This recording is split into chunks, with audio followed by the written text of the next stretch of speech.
साथियों नमस्कार, मैं हूं सचिन और आज हम लोग पढ़ेंगे रासायनिक विज्ञान के महत्वपूर्ण प्रश्न परमाणु संरचना। परमाणु संरचना से संबंधित एग्जाम में आए हुए सभी प्रश्नों को आज हम लोग कवर करेंगे। तो दोस्तों आज बहुत ही आनंद आने वाला है क्लास में, तो पेन और कॉपी लेके बैठिए। आज हम लोग पढ़ेंगे रसायन विज्ञान के परमाणु संरचना की इम्पोर्टेंट क्वेश्चन। दोस्तों अगर आप हमारे चैनल पर नए हों तो चैनल को सब्सक्राइब कर लीजिएगा और बेल आइकन जरूर दबा लीजिएगा, क्योंकि दोस्तों न्यू क्लास का नोटिफिकेशन आपको आसानी से मिल सके। मेरे प्यारे बच्चों, हमारे इस चैनल पे फिजिक्स, केमिस्ट्री, स्पोर्ट्स, रसायन विज्ञान, हिस्ट्री, मैथ, बायोलॉजी, भूगोल, इन सभी चीज़ों की बेहतरीन क्लासेस चलाई जाती हैं दोस्तों। और अगर आप इलेक्ट्रॉनिक्स इंजीनियरिंग की तैयारी कर रहे हैं तो दोस्तों आप हमारे चैनल से इलेक्ट्रॉनिक्स जेईई की तैयारी कर सकते हैं दोस्तों। चलिए दोस्तों आज की क्लास को शुरू करते हैं, और क्लास अच्छी लगे तो दोस्तों अगर किसी भी तरह से आपको हेल्पफुल लगे तो प्लीज़ वीडियो को लाइक ज़रूर करिएगा। चलिए दोस्तों, इससे पहले हम यही कहेंगे कि बार बार यही कहेंगे, रिक्वेस्ट करेंगे कि अगर आप हमारे चैनल पर नए हैं तो चैनल को सब्सक्राइब जरूर कर लीजिएगा, ताकि आपको डेली क्लासेस का नोटिफिकेशन आसानी से मिल सके और आपकी तैयारी अच्छी ढंग से हो सके। चलिए दोस्तों, रसायन विज्ञान से संबंधित सभी प्रतियोगी परीक्षाओं के लिए महत्वपूर्ण प्रश्न लेकर आए हैं। उसमें से पहला प्रश्न आपके सामने आ चुका है। पदार्थ का परमाणु सिद्धांत सर्वप्रथम किसने प्रस्तावित किया? मेरे प्यारे बच्चों, देखता हूँ आप लोग को ये आंसर आता है कि नहीं। अगर आते हैं तो आप अपना जवाब कमेंट बॉक्स में फटाफट दीजिए। ऑप्शन है Rutherford, John Dalton, J Thomson, Niels Bohr. दोस्तों पदार्थ का परमाणु सिद्धांत सर्वप्रथम किसने दिया था? तो सर्वप्रथम जॉन डाल्टन ने इसका सिद्धांत प्रस्तावित किया था। ऑप्शन नंबर 2 इसका राइट आंसर होगा, नोट कर लीजिएगा दोस्तों। और हाँ, अगर आपको किसी भी क्लास से संबंधित पीडीएफ चाहिए, नोट्स चाहिए, तो दोस्तों कमेंट बॉक्स में आप अपना जीमेल आईडी भेज दीजिए और हम पूरी प्रयास करेंगे आपको नोट्स प्रोवाइड करें। ठीक है दोस्तों। और हाँ, टेलीग्राम चैनल पे आप सभी क्लास के नोटिफिकेशन और लिंक प्राप्त कर सकते हैं। टेलीग्राम चैनल का लिंक है @TNT एजुकेशन सेंटर, या फिर नाम से सर्च करिए tech non tech education centre. दोस्तों आपको आसानी से मिल जाएगा। चलिए नेक्स्ट क्वेश्चन आपके सामने आ गया है। निम्नलिखित में से कौन सा एक किसी तत्व के परमाणु क्रमांक को सबसे सही निर्धारित करता है? साथियों इसका राइट आंसर क्या होगा? ऐसा कौन सा संख्या है जो परमाणु क्रमांक को सटीक निर्धारित करता है? यानी परमाणु क्रमांक की जो वैल्यू होती है वही उसकी वैल्यू भी होती है। तो इसका राइट आंसर होने वाला दोस्तों प्रोटॉनों की संख्या। नोट करते जाइएगा और स्टार लगाते जाइएगा दोस्तों। चलिए नेक्स्ट क्वेश्चन चलते हैं। अगला क्वेश्चन आपके सामने आ गया है, बेहतरीन क्वेश्चन। सबसे पहले इलेक्ट्रॉन के आवेश का सफलतापूर्वक निर्धारण किसने किया था? जवाब दीजिए फटाफट। प्यारे साथियों इसका राइट आंसर क्या होने वाला है? थोड़ा सा भी कंफ्यूजन मत होइएगा दोस्तों, इसका राइट आंसर होगा आपका मिलीकॉन। क्या है? मिलीकॉन। यहाँ पे बच्चे बहुत ही कंफ्यूजन हो जाते हैं कि इलेक्ट्रॉन की खोज किसने की, तो चैडविक ऑप्शन में ढूंढते हैं। हो सकता है चैडविक भी ऑप्शन में हो तो आप चैडविक लगा दें, थॉमसन हो थॉमसन लगा दें। यानी कि मिलीकॉन जो होता है वो इलेक्ट्रॉन के आवेश का सफलतापूर्वक निर्धारण किया था। इलेक्ट्रॉन की खोज अलग बात है, इलेक्ट्रॉन के आवेश का सफलतापूर्वक निर्धारण वो अलग खोज है। और इसका खोज, इलेक्ट्रॉन के आवेश का खोज मिलीकॉन ने किया था, मिलीकॉन नामक साइंटिस्ट ने किया था। ये है आपका राइट आंसर, इसको नोट कर लीजिएगा, ऑप्शन नंबर 2। ठीक है साथियों, चलिए मेरे प्यारे बच्चों यहाँ पे चलते हैं, दूसरे क्वेश्चन को लगाते हैं। दूसरा क्वेश्चन क्या पूछना चाहता है, क्या आपको इसका जवाब पता है? कमेंट में जल्दी आंसर दीजिए। रदरफोर्ड के प्रकीर्णन परीक्षण से किसकी मौजूदगी को सिद्ध किया गया? रदरफोर्ड ने एक प्रकीर्णन परीक्षण किया था मेरे प्यारे बच्चों। उसमें क्या उन्होंने मतलब उसका अध्ययन करने पर उसका कंक्लूजन क्या निकला, क्या सिद्ध किया? इसका राइट आंसर क्या होगा? ऑप्शन है सभी पदार्थ में परमाणु, परमाणुओं में इलेक्ट्रॉन, परमाणुओं में न्यूट्रॉन, परमाणुओं में न्यूक्लियस। क्या होगा इसका राइट आंसर मेरे प्यारे बच्चों? जवाब दीजिए फटाफट। तो इसका राइट आंसर होगा मेरे प्यारे बच्चों परमाणुओं में न्यूक्लियस, यानी परमाणुओं में नाभिक होता है। क्या होता है? परमाणुओं में नाभिक होता है। इसकी खोज रदरफोर्ड ने ही किया था अपने अल्फा कणों वाली प्रकीर्णन में। स्वर्ण धातु पे कैथोड की किरणें उस पर क्या किया था? प्रक्षेपित किया था, जिससे उसमें जो किरणें हैं कैथोड के वो विभिन्न डायरेक्शन में क्या हुए? परावर्तित हुए थे, तो कुछ परावर्तित नहीं हुए थे। इन सभी चीज़ों के अध्ययन से इनको निकला कि परमाणुओं में न्यूक्लियस होता है। ठीक है मेरे साथियों, तो ऑप्शन नंबर 4 राइट आंसर होगा मेरे प्यारे बच्चों। नेक्स्ट क्वेश्चन आपके लिए बहुत ही बेहतरीन, और ये क्वेश्चन बार बार पूछे जाते हैं, ऐसा नहीं है और ये लगेगा कि आपको इजी भी है, लेकिन हाँ आपका कन्फ्यूजन दूर हो जाए, इसलिए मैंने इन क्वेश्चन को लेके आया है। न्यूट्रॉन का प्रथम पता लगाने वाले वैज्ञानिक का नाम। न्यूट्रॉन का पता किसने लगाया था? इसका राइट आंसर हो सकता है आपको पता हो, जवाब दीजिए फटाफट। आंसर होने वाला है ऑप्शन नंबर 1। क्या होने वाला है? Option number 1। ठीक है मेरे प्यारे बच्चों, तो इस तरह से न्यूट्रॉन की खोज किसने किया? न्यूट्रॉन की खोज चैडविक ने किया है, नोट कर लीजिएगा फटाफट। ठीक है, और आपको पता ही है कि फर्मी क्या करता है? फर्मी परमाणुओं की त्रिज्या में नापता है, जो कि 10⁻⁻ क्या होता है? 15 होता है मीटर। ठीक है, 10⁻15 मीटर इक्वल टू 1 फर्मी। ठीक है मेरे प्यारे बच्चों, चलिए नेक्स्ट क्वेश्चन चलते हैं। अगला क्वेश्चन क्या है? ये रहा आपके सामने, बहुत ही बेहतरीन क्वेश्चन और कन्फ्यूजन वाला क्वेश्चन है। यहाँ पे आपको कन्फ्यूजन नहीं होना है। आज के बाद किसी क्वेश्चन में परमाणु संरचना से संबंधित कन्फ्यूजन नहीं होना चाहिए। आप बस कॉन्सेंट्रेट होकर क्वेश्चन को ध्यान से देखिए, और मैं वादा करता हूँ कि मैं ये जो सीरीज परमाणु संरचना चला रहा हूँ, ये सीरीज कंप्लीट होते ही आपको परमाणु संरचना से संबंधित कोई भी क्वेश्चन या कोई भी डाउट आपका नहीं रहेगा। ठीक है, तो क्वेश्चन क्या है दोस्तों? द्रव्यमान संख्या किसका योग होता है? केवल प्रोटॉन का, इलेक्ट्रॉन और प्रोटॉन का, इलेक्ट्रॉन और न्यूट्रॉन का, प्रोटॉन और न्यूट्रॉन का। प्यारे साथियों, मेरे प्यारे बच्चों, इसका राइट आंसर क्या होने वाला है? तो इसका राइट आंसर होने वाला है आपका ऑप्शन नंबर 4, प्रोटॉन और न्यूट्रॉन।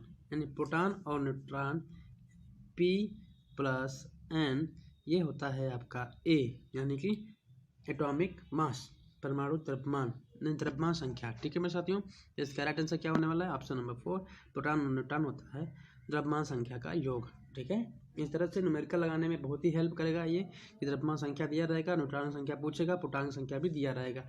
हो सकता है प्रोटॉन संख्या न दिया हो, तो प्रोटॉन संख्या जो होता है मेरे प्यारे बच्चों, वो वही संख्या जो होता है वो इलेक्ट्रॉनों की संख्या के बराबर भी होता है। ठीक है मेरे प्यारे बच्चों, तो हो सकता है कि क्वेश्चन में आपको इलेक्ट्रॉनों की संख्या दे दे, प्रोटॉन संख्या ना दे, द्रव्यमान संख्या दे दे और न्यूट्रॉन संख्या पूछे, तो आप कंफ्यूजन मत होइएगा, प्रोटॉन संख्या और इलेक्ट्रॉन संख्या दोनों सेम होता है। ठीक है मेरे प्यारे बच्चों, तो ऑप्शन नंबर 4 इसका राइट आंसर रहेगा। ये रहा आपके सामने बेहतरीन क्वेश्चन मेरे प्यारे बच्चों। किसी परमाणु में परिक्रमण कर रहे किसी इलेक्ट्रॉन की कुल ऊर्जा होती है? दोस्तों, इलेक्ट्रॉन आपको पता ही है कि किसी भी परमाणु के बाह्यतम कक्ष में इलेक्ट्रॉनों की जो है चक्कर करते रहते हैं, परिक्रमा करते रहते हैं, तो उनकी जो कुल ऊर्जा होती है वो कैसी होती है? इसका राइट आंसर क्या होगा मेरे प्यारे बच्चों? ऑप्शन ऋणात्मक नहीं होती, 0 से अधिक कोई वैल्यू नहीं हो सकती इसकी, कभी धनात्मक नहीं हो सकती, या फिर इसका राइट आंसर होगा धनात्मक, सदा धनात्मक होती है।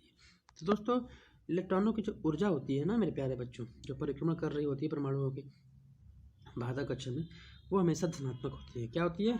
हमेशा धनात्मक होती है। कुछ क्वेश्चन ऐसे होंगे जो आपको पहली बार देखने को मिल रहे होंगे मेरे प्यारे बच्चों। यही क्वेश्चन जो आपको एग्जाम में दूसरों से अलग करेगा और आपको एग्जाम क्वालिफाई करने में बहुत ही हेल्प करेगा। ठीक है दोस्तों, तो ऐसे क्वेश्चनों को बहुत लोग स्किप कर देते हैं, लेकिन आज के बाद आप लोग स्किप नहीं करेंगे, क्योंकि आप पढ़ रहे हैं मेरे प्यारे बच्चों हमसे tech non tech education centre पे। ठीक है मेरे प्यारे बच्चों, तो परिक्रमण करते समय इलेक्ट्रॉनों की कुल संख्या हमेशा धनात्मक होती है। कुल संख्या नहीं, कुल ऊर्जा जो होती है वो धनात्मक होती है। ठीक है मेरे प्यारे बच्चों, चलिए, क्लास अच्छी लग रही हो तो क्लास को जरूर लाइक करिएगा मेरे प्यारे बच्चों, और शेयर करिएगा ज़्यादा से ज़्यादा लोगों के पास, सपोर्ट करिएगा, जिससे मैं मोटिवेट होता हूँ और भी ढेर सारे अच्छे कंटेंट के साथ क्लास लेने की पूरा कोशिश करता हूँ। ठीक है मेरे प्यारे बच्चों, क्वेश्चन है आपके सामने, रासायनिक तत्व के अणु के संदर्भ में चुंबकीय क्वांटम संख्या का संबंध है। मेरे प्यारे बच्चों, चुंबकीय क्वांटम संख्या के संदर्भ में क्या संबंध है? ऑप्शन के अकॉर्डिंग अभिविन्यास, आवृत्ति से, आमाप से, चक्रण से। ठीक है, रासायनिक तत्व के अणु के संदर्भ में चुंबकीय क्वांटम संख्या का संबंध किससे होता है? तो इसका राइट आंसर क्या होगा मेरे प्यारे बच्चों? राइट आंसर होने वाला है मेरे प्यारे साथियों ऑप्शन नंबर 4। क्या होगा? ऑप्शन नंबर 4 इसका राइट आंसर होगा, चक्रण। क्या होगा? चक्रण। रासायनिक तत्व में अणुओं के संदर्भ में चुंबकीय क्वांटम संख्या जो होता है दोस्तों, वो चक्रण से संबंधित होता है। चक्र जानते हैं आप दोस्तों? जो इलेक्ट्रॉन होते हैं, जो स्पिन होता है, वो एक दूसरे के विपरीत दिशा में चक्कर करते हैं। ठीक है, जब ये मैं थ्योरी वाली क्लास लेके आऊँगा साथियों, तो उसमें अच्छी तरीके से आपको व्याख्या करके बताऊँगा, तो कोई डाउट नहीं रह जाएगा। यहाँ पे जो क्वेश्चन है उसे देखिए और उसका आंसर देने का भरपूर प्रयास करिए। चलिए मेरे प्यारे बच्चों, किसी तत्व के रासायनिक गुण इनमें से कौन तय करता है? तो आपको बताना नहीं पड़ेगा मेरे प्यारे बच्चों, क्योंकि ये तो बहुत ही ईजी क्वेश्चन है। अगर आपको नहीं पता है तो आप नोट कर लीजिए, और पता है तो कमेंट में फटाफट जवाब दीजिए। कह रहा है मेरे प्यारे बच्चों, किसी तत्व के रासायनिक गुण कौन तय करता है? कौन सा ऐसा ऑप्शन इसमें है जो किसी तत्व का रासायनिक गुणों को प्रदर्शित करता है? प्रोटॉनों संख्या, न्यूट्रॉनों संख्या, इलेक्ट्रॉनों संख्या या उपयुक्त सभी? मेरे प्यारे बच्चों, इसका राइट आंसर होने वाला है उपयुक्त सभी। अरे साथियों, मेरे प्यारे बच्चों, यहाँ पे इसका राइट आंसर होगा आपका ऑप्शन नंबर 2।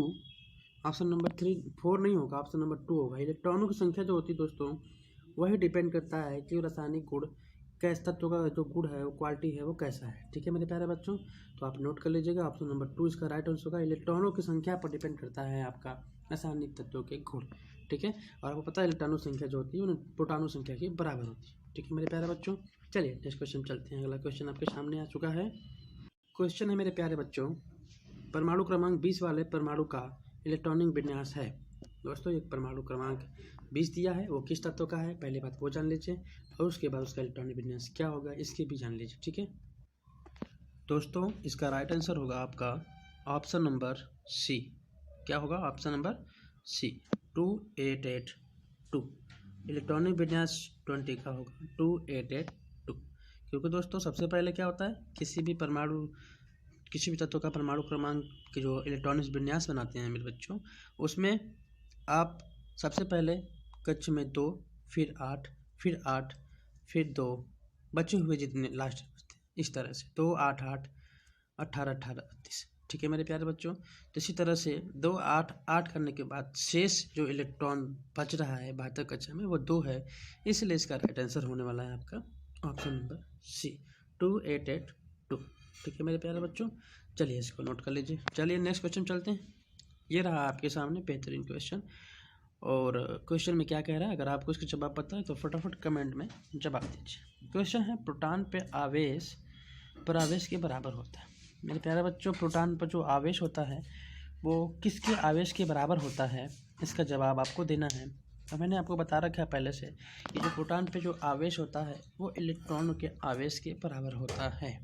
ठीक है मेरे प्यारे बच्चों, प्रोटॉन का जो आवेश होता है वो 1.6, कितना 1.6 इंटू 10⁻⁻19 कूलाम होता है, जबकि इलेक्ट्रॉनों पे जो आवेश होता है वो ऋणात्मक होता है। तो इलेक्ट्रॉनों की जब आवेश की बात की जाएगी तो इसी आवेश में माइनस चिन्ह लगा दिया जाता है। ठीक है, लेकिन फिलहाल में यहाँ पे जो क्वेश्चन पूछा है उसके हिसाब से आपका आंसर होगा 1.6 इंटू 10⁻⁻19 कूलाम। ये होगा प्रोटॉन का आवेश, और वो इलेक्ट्रॉनों की आवेश के बराबर होता है। इस तरह से इस क्वेश्चन में कोई डाउट नहीं रहना चाहिए। चलिए नेक्स्ट क्वेश्चन चलते हैं। अगला क्वेश्चन आपके लिए है, मेथान की खोज करता है। ऑप्शन के अकॉर्डिंग आपको आंसर देना है। मेथान के खोजकर्ता कौन है? Pauli, Chadwick, Yukawa, Thomson. तो मेरे प्यारे बच्चों, इसका राइट आंसर क्या होने वाला है? इसका राइट आंसर होगा आपका ऑप्शन नंबर सी, युकावा। मेथान की खोज युकावा नामक वैज्ञानिक ने किया था।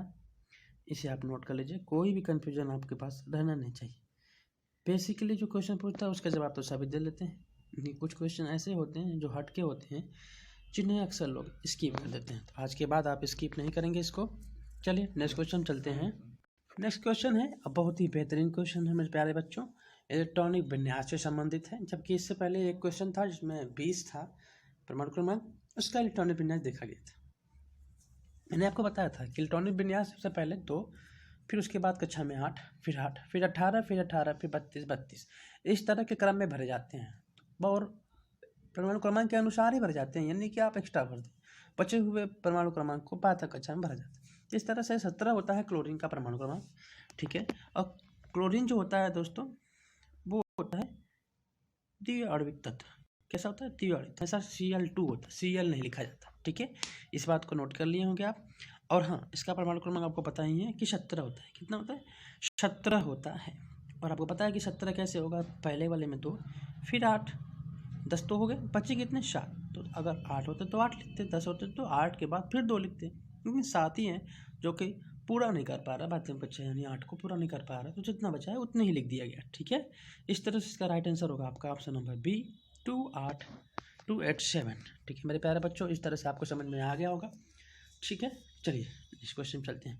अगला क्वेश्चन और बेहतरीन क्वेश्चन है, कह रहा है आणविक कक्षा का अभिविन्यास किससे नियंत्रित होता है? किससे नियंत्रित होता है आणविक कक्षा का अभिविन्यास? ठीक है मेरे प्यारे बच्चों, इसका जवाब अगर आपको पता है तो फटाफट जवाब दीजिए। जब भी मैं थ्योरी की क्लासेस का लूँगा तो बेहतरीन ढंग से आपको समझाऊंगा मेरे प्यारे बच्चों। तो बना रहिए वीडियो के लास्ट तक, आपको बहुत ही आनंद आने वाला है। बहुत ही इंपॉर्टेंट क्वेश्चन है मेरे प्यारे बच्चों, इसका जवाब दीजिए फटाफट। इसका राइट आंसर होगा आप दीजिए इसको मुख्य क्वांटम संख्या। मुख्य क्वांटम संख्या जो होता है मेरे प्यारे बच्चों, वो आणविक कक्षा का अभिविन्यास निर्धारित करता है। ठीक है, इसका राइट आंसर आप नोट कर लीजिए। आणविक कक्षा का जो संरचनाएं होती हैं उसको मुख्य क्वांटम संख्या ही निर्धारित करता है। ठीक है, समझ में आ गया होगा। नेक्स्ट क्वेश्चन और बेहतरीन क्वेश्चन है मेरे प्यारे बच्चों। क्वेश्चन क्या कह रहा है? क्वेश्चन कह रहा है निम्न में से कौन सा एक परमाणु का भाग नहीं है। तो दोस्तों मेरे प्यारे बच्चों, परमाणु में 3 चीज़ें होती हैं मुख्यतः, मूल कण जिसे बोलते हैं, इलेक्ट्रॉन, प्रोटॉन और न्यूट्रॉन। इलेक्ट्रॉन की खोज किसने की थी? थॉमसन ने। प्रोटॉन की खोज रदरफोर्ड ने। और न्यूट्रॉन की खोज किसने की थी? चैडविक ने।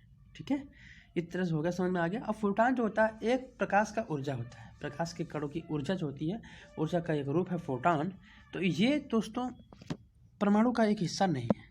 ऑप्शन नंबर जो डी है इसका राइट आंसर होगा क्वेश्चन का, कि परमाणु का जो हिस्सा है वो प्रोटॉन नहीं है। ठीक है, वेरी वेरी इंपॉर्टेंट, आप नोट कर लीजिए। और मूल कण क्या है? इलेक्ट्रॉन, प्रोटॉन और न्यूट्रॉन। आपको पता है इलेक्ट्रॉन की जो संख्या होती है वो प्रोटॉन संख्या के बराबर होती है, और इसके जो आवेश होते हैं वो भी बराबर होते हैं, बस प्लस और माइनस में अंतर होता है। इलेक्ट्रॉन की जो होती है ऋणात्मक होती है, 1.6 × 10⁻⁻19 कूलाम होता है। ठीक है, और इसका जो होता है प्रोटॉन का वो प्लस हो जाता है। क्या होता है? प्लस हो जाता है, बाकी होता हो तो नहीं है। ठीक है, इस तरह से नोट कर लिया होगा आपने अच्छे तरीके से। चलिए नेक्स्ट क्वेश्चन क्या कह रहा है मेरे प्यारे बच्चों। तो नेक्स्ट क्वेश्चन आपके सामने है, कह रहा है परमाणु अभाज्य निम्नलिखित में से किसने प्रस्तावित किया? इसका राइट आंसर मेरे प्यारे बच्चों, ऐसे क्वेश्चनों में तो बहुत लोग फंस जाते हैं, क्योंकि इनमें कई कन्फ्यूजन होता है, कई साइंटिफिक के नाम आ जाते हैं साइंटिस्ट के, जिसमें कन्फ्यूजन हो जाता है। तो आज की बात आपको कन्फ्यूजन नहीं होनी चाहिए, और इसको आप मेरे क्लास में कंठस्थ कर लीजिए और इसे नोट भी करिएगा। परमाणु अभाज्य में से किसने प्रस्तावित किया? तो डाल्टन, वर्जिलियस, रदरफोर्ड, अवोगाद्रो। तो मेरे प्यारे बच्चों इसका राइट आंसर होने वाला है आपका ऑप्शन नंबर ए। डाल्टन ने परमाणु अभाज्य है ऐसा बताया। किसने बताया था? इस डाल्टन ने कहा कि परमाणु क्या है? अभाज्य है, परमाणु को तोड़ा नहीं जा सकता। लेकिन इसको गलत साबित कर दिया गया और बताया गया कि परमाणु 3 भागों में बढ़ सकता है, इलेक्ट्रॉन, प्रोटॉन और न्यूट्रॉन। ठीक है, इसे गलत साबित किया गया। ठीक है मेरे प्यारे बच्चों, और आपको पता है अवोगाद्रो किसकी? तो ये पदार्थ के मोलों की संख्या को, पदार्थ की जो मात्रा होती है उसे मोल से दिखाते हैं, और ये मोलों की संख्या अवोगाद्रो की से संबंधित है। ठीक है मेरे प्यारे बच्चों, इस तरह से आपको ऑप्शन भी समझ में आ गया होगा। नेक्स्ट क्वेश्चन और आज का ये आखिरी क्वेश्चन है मेरे प्यारे बच्चों। और आखिरी क्वेश्चन में क्या कह रहा है? बहुत ही बेहतरीन क्वेश्चन है। कह रहा है किसी तत्व के परमाणु की दूसरी कक्षा में इलेक्ट्रॉनों की अधिकतम संख्या कितनी हो सकती है? मेरे प्यारे बच्चों मैंने बताया आपको, इससे पहले 2-3 क्वेश्चन आए उससे भी बताया, तो इसका राइट आंसर देने में आपको कोई कन्फ्यूजन नहीं होनी चाहिए। फिर भी मैं बताता हूँ इसको राइट आंसर कैसे होगा। जब एक परमाणु है उसके बातम कक्षा, फिर एक और कक्षा, फिर एक और कक्षा हो सकता है। ठीक है, ठीक है, और एक और हो जाए मान लीजिए। ठीक है, इस तरह से। तो इसमें जो पहले वाले इसमें तो नाभिक होता है, और इसमें मैक्सिमम 2 हो सकते हैं, और इसमें 8, और इसमें 8, और इससे बाहर 18, फिर इससे भी बाहर 18, फिर इससे बाहर 32। ठीक है, तो आपको पता है पहले में मैक्सिमम कितना हो सकता है? 2, और दूसरे में मैक्सिमम 8, और तीसरे में भी 8। इस तरह से जिस मैक्सिमम जो कक्षाओं में जो मैक्सिमम परमाणु क्रमांक की संख्या रह सकती है वो मैंने यहाँ पर दिखाया, इसे आप नोट कर लीजिए। और पूछा क्या है? दूसरी वाली कक्षा में इलेक्ट्रॉनों का दशमलव संख्या। तो दूसरा कौन सा? ये है 8। तो आप समझ में आ गया होगा। तो इसका राइट आंसर क्या होगा मेरे प्यारे बच्चों? 8 जो होगा इलेक्ट्रॉनों की अधिकतम संख्या होगी। कौन सी कक्षा में? दूसरी कक्षा में। ठीक है मेरे प्यारे बच्चों, इस तरह से आपको समझ में आ गया होगा यहाँ पे राइट आंसर। और हाँ मेरे प्यारे बच्चों, क्लास आपको किसी भी तरह से थोड़ा भी फायदेमंद साबित हुआ हो तो प्लीज़ वीडियो को लाइक करिएगा, और हाँ इसको ज़्यादा से ज़्यादा लोगों के पास शेयर करिएगा, और सब्सक्राइब जरूर करिएगा। दोस्तों आपके सब्सक्राइब करने से, आपके कमेंट करने से हमें मोटिवेशन मिलता है। और हाँ, किसी भी प्रकार की गलतियाँ आपको समझ में आई हो, कोई भी आप सजेशन देना चाहते हैं तो प्लीज़ कमेंट बॉक्स में आपका स्वागत है। और हाँ, किसी भी क्लास की PDF चाहिए, नोट्स चाहिए, तो आप अपने मेल ID कमेंट में दे सकते हैं, आपको नोट्स प्रोवाइड की जाएगी। ठीक है मेरे प्यारे बच्चों, चलिए आज के लिए बस इतना ही। धन्यवाद। जय हिंद, जय भारत।